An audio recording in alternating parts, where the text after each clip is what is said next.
vjetar tiho kreće da donese prvu ljetnu kišu,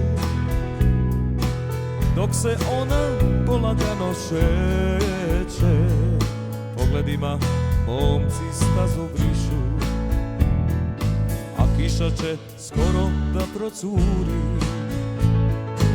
Kišobran je otvorila sama, jer svi znamo da nikud ne žuri i još će malo igrati se s nama. Jedan kaže bit će samo moja, drugi će je ženiti na jesen, treći traži novi bokal vina, a ja šutim potpuno zanesen.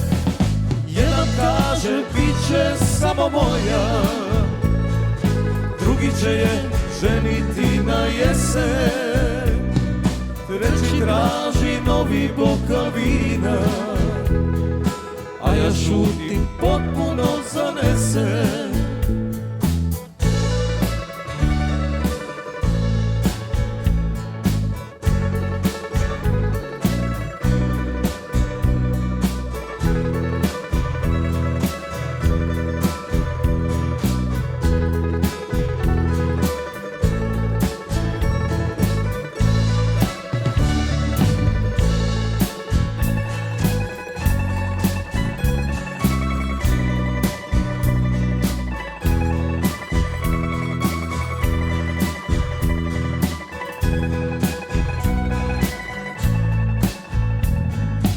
Iza ugla tri fenjera gore, gdje je krišom nestala u tami, sad u svaku čašu opet svrati, dok se šeta uzdahe da mami.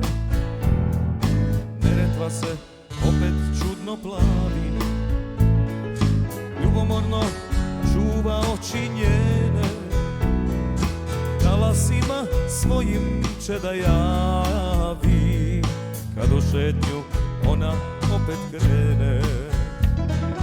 Jedan kaže bit će samo moja, drugi će je ženiti na jesen, treći traži novi bokal vina, a ja šutim potpuno zanesen. Jedan kaže bit će samo moja, drugi će je ženiti na jesen, treći traži novi bokal vina, a ja šutim potpuno zanesen.